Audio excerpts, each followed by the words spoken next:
Greetings, my name is Stan Prager from the Regarp book blog, www.regarp.com. Today's podcast features my review of The Calculus of Violence, How Americans Fought the Civil War by Sheehan-Dean. The term bloody is so frequently attached as qualifier to the American Civil War that we tend to accept it without question. But how bloody was it? According to some estimates, in excess of 620,000 soldiers died on both sides, perhaps another 50,000 civilians, and total casualties, including those wounded and missing, are said to exceed 1.5 million.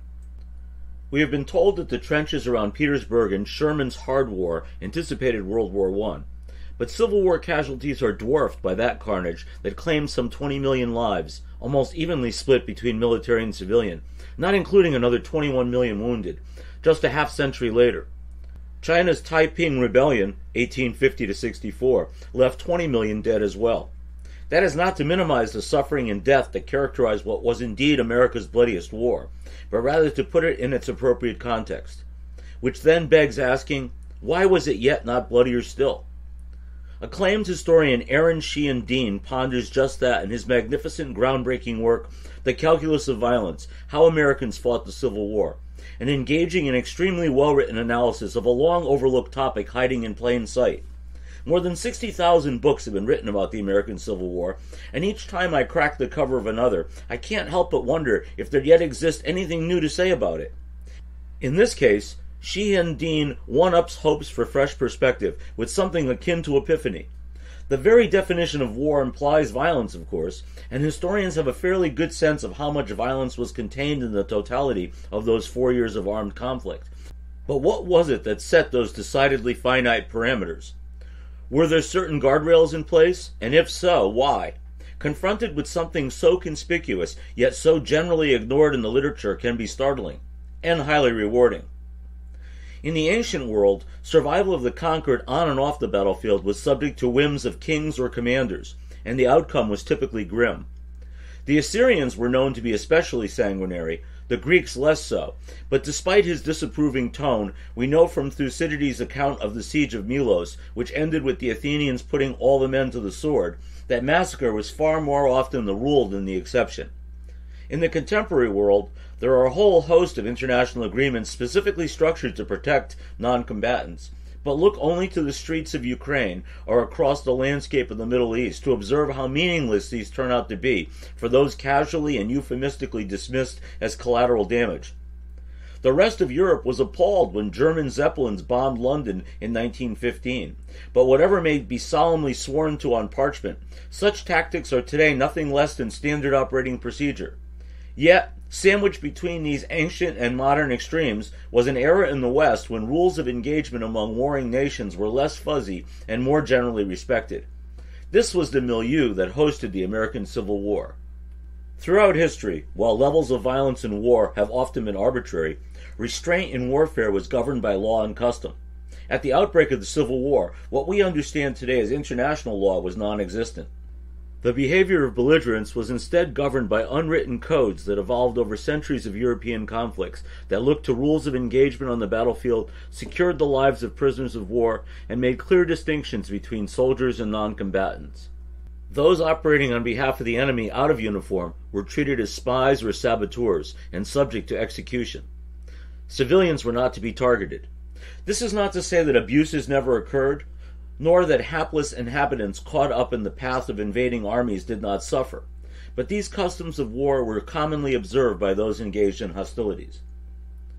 The United States regarded the seceded states as in rebellion, and refused to recognize the Confederate States of America as a rival nation, although it was nevertheless compelled to treat it as such in certain situations, such as during a truce or in a prisoner exchange. This was similar to the dynamic during the Revolutionary War, when the British came to treat captured Continentals as prisoners of war rather than as rebels subject to hanging. Still, circumstances sometimes made for some awkward posturing by the Lincoln administration, such as when it imposed a naval blockade of southern ports, since it is impossible to blockade your own country. Foreign recognition, especially by European powers such as Great Britain and France, was a cherished hope of the Confederacy. while it was ultimately not to be, the dream never really died, which, the author emphasizes, motivated the CSA to act within the confines of established European traditions of war in order to assert their legitimacy as a member of the family of nations. For its part, the United States not only abided by these identical customs, but was careful to do nothing which might strain those boundaries and provoke foreign sympathy for the Confederacy that might lead to recognition, a stumble certain to jeopardize the cause of union. The matter was further complicated by the curious reality of adversaries each governed by representative democracies, with public opinion and the support of the electorate vital to the respective conduct of the war. It was a mutual respect for these customs of war that defined the state of affairs as belligerency commenced, but unanticipated factors threatened to upset that uneasy balance almost from the outset. The first was when Jefferson Davis quietly sanctioned guerrilla warfare by failing to discourage it, over the objection of soldiers of the regular army, such as Robert E. Lee. Historically, there was a distinction between officially organized partisans and gangs of guerrillas, but here lines were very blurred. Bands of raiders responsible for so much bloodshed in competing causes in the pre-war era in places like Kansas were embraced as worthy irregulars by the Confederate cause across the southern geography. These loosely organized marauders operated out of uniform to harass, sabotage, and pick off Union ranks. There was uncertainty as to what to do with these bushwhackers when captured. Many were executed, as the customs of war would dictate. This was branded as murder by the Confederacy, even as their protest was muted. But not every irregular captured by the North was put to death. The second was the status of the human property that the Confederate cause held so dear. Despite loud cries to the contrary in the post-war period that still echo into today's politics, the Southern states seceded principally in order to champion human chattel slavery in their proud slave republic, with hopes of one day expanding it beyond their borders. Historians distinguish between societies with slaves and slave societies. The CSA was a slave society.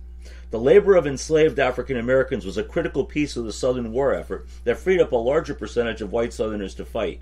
And we now know that tens of thousands of camp slaves routinely accompanied Confederate forces on campaign, providing the essential support for an army in the field performed by the typical soldier in blue on the other side. When Union armies moved onto Southern soil, escaped members of the local enslaved population sought refuge behind their lines. Initially, Southern masters demanded their return in accordance with the Fugitive Slave Act, and some Northern officers complied. Others refused. Lincoln did it at first. The Northern cause was preservation of the Union. Emancipation would not become a war aim until some time later. There was, too, a need for a delicate balancing act to avoid alienating the coalition of border slave states still loyal to the United States. Still, it was clearly in the North's interest to deprive Richmond of what after all amounted to a human component of the enemy's materiel.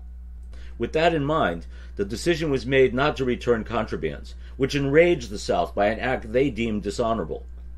But anger turned to outrage in the third instance, when Lincoln's Emancipation Proclamation not only declared free all the enslaved in the rebellious states, but also called for recruiting black men into uniform. For the South, this was a violation of civilizational norms, which was furiously denounced and accompanied by threats to return to slavery or even execute captured black troops, and severely punish their white officers. Lincoln countered with his own warnings of reprisals, which led to an official standoff. But it was different in the field. Confederates frequently murdered black soldiers seeking surrender. There were well-publicized massacres of large numbers of United States colored troops at places like Fort Pillow and the Battle of the Crater, but such atrocities on a smaller scale were more common over the course of the war than were once acknowledged. Still, as in the case of Southern guerrillas who fell into the hands of Union forces, not all suffered this terrible fate. Despite uncertain status, both groups ended up as well in respective prisoner of war camps. Likewise, after Fort Pillow, some African Americans, swearing revenge, summarily executed captured Confederates. But not every black soldier resorted to such measures. In the end, restraint ruled the day more often than we would expect. The author has a lot to say about restraint, which is key to his thesis that under the circumstances we might have expected the Civil War to be far more brutal than it turned out to be. One salient aspect that generally escapes consideration is the conspicuous absence of slave insurrections during the war years, a noteworthy example of self-restraint by the enslaved population. The plantation elite long lived in terror of uprisings such as the 1831 Nat Turner Revolt that saw the slaughter of whites by their chattel property. But these incidents were not only exceedingly rare in the antebellum, but despite increased vulnerabilities on the southern home front, never occurred during the Civil War. More than 500,000 enslaved individuals fled to northern lines as refugees during the Civil War. Very few resorted to acts of violence against their former masters. By the end of the war, USCT made up about 10% of the Union Army, where the overwhelming majority served with bravery and distinction as part of a regular uniformed fighting force. Given the inhumanity that was part and parcel of the African American experience in chattel slavery, it is indeed remarkable that episodes of retaliation against those who held them in cruel bondage were not more prevalent. Overall, civilians fared far better in the Civil War than in most ancient or modern wars. Much has been made of Northern's so-called hard war policies that the South viewed as barbaric, but under scrutiny it seems that lost cause hyperbole has distorted historical memory. The infamous 1863 Union Army Directive General Order No. 11, which banished 20,000 residents of 4 counties in western Missouri, is frequently cited as an especially heinous act. But this was a direct response to the slaughter of about 150 men and boys at Lawrence, Kansas, at the hands of Confederate guerrillas led by William Quantrill. And, as the author underscores, this tactic of mass relocation likely reduced the number of vigilante reprisals that might otherwise have occurred. Likewise, Sherman's march has long been characterized as unduly harsh, although the truth is that few non-combatants were killed along the way.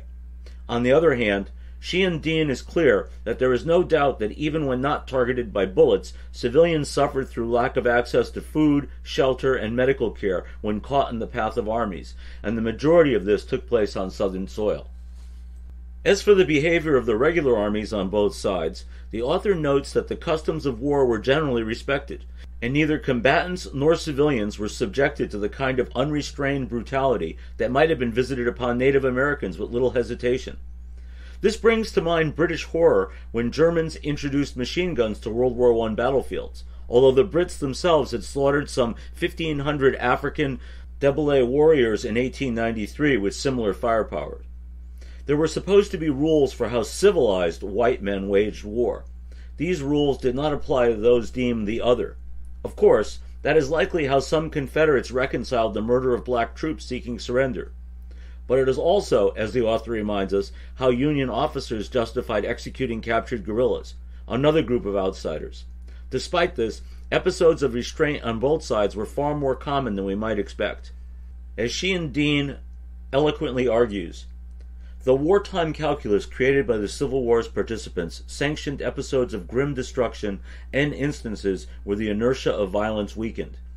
Moments of charity occurred wherever Union commanders and Confederate commanders or Southern politicians negotiated surrenders of forts, armies, and towns without violence.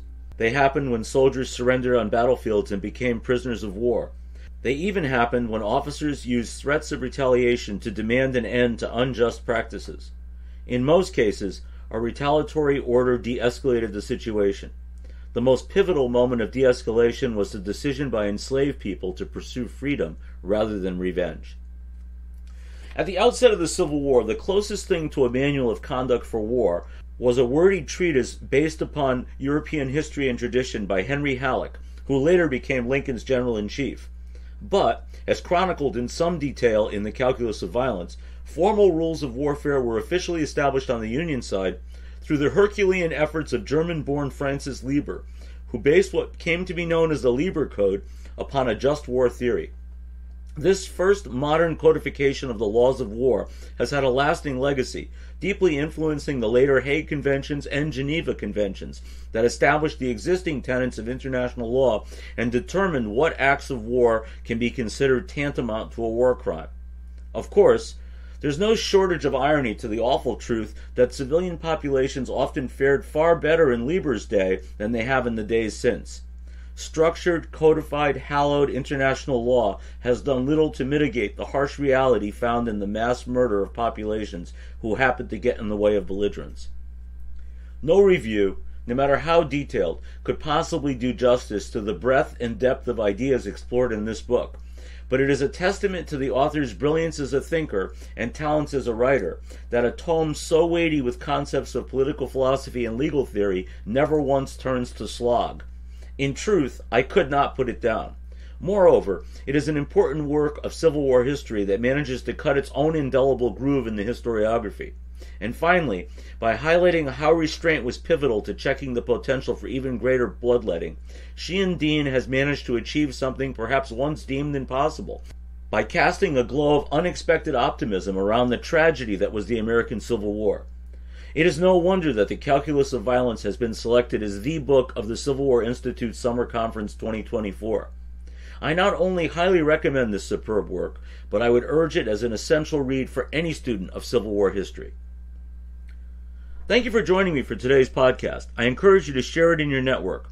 Many more reviews on an eclectic array of fiction and nonfiction books are available at Regarp.com and RegarpBookBlogPod.com. Have a great day.